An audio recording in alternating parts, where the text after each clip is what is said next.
đôi ta đã từng trải qua bao nhiêu năm thiết tha yêu như vậy mà bây giờ lại xa lạ. Con đường tình giờ anh một mình đành lặng thinh, nhìn em bước về tay cầm tay vui đùa cùng với ai.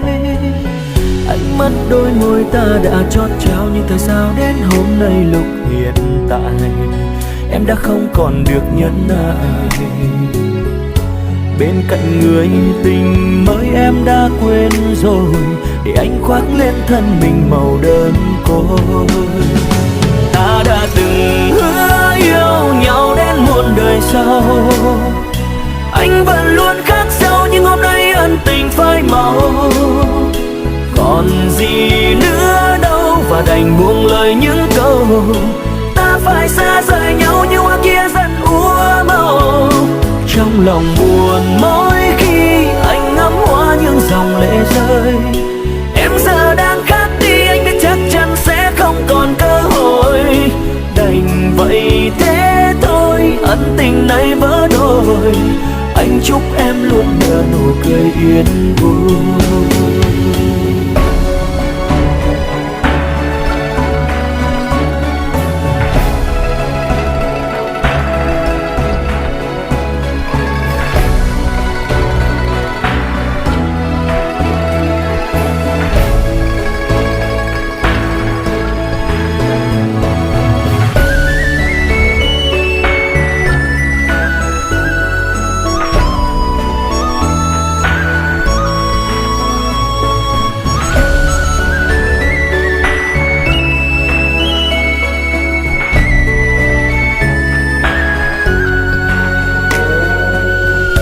Biết đôi ta đã từng trải qua bao nhiêu năm thiết tha yêu như vậy mà bây giờ lại xa lạ.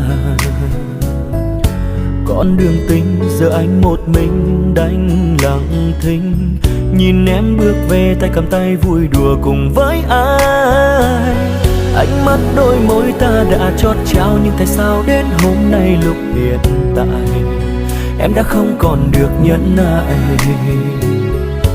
Bên cạnh người tình mới em đã quên rồi, để anh khoác lên thân mình màu đơn côi.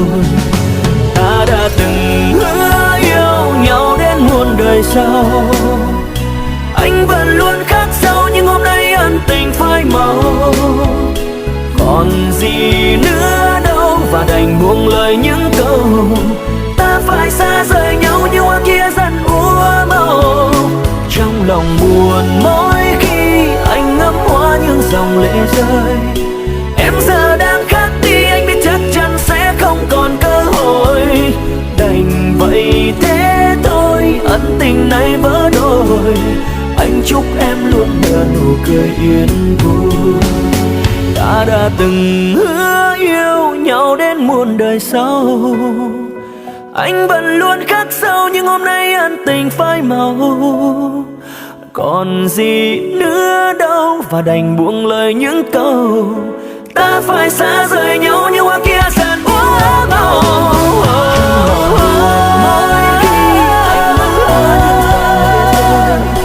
Em giờ đang khác đi anh biết chắc chắn sẽ không còn cơ hội.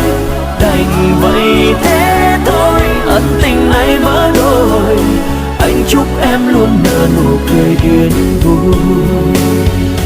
Anh chúc em luôn nở nụ cười yên vui.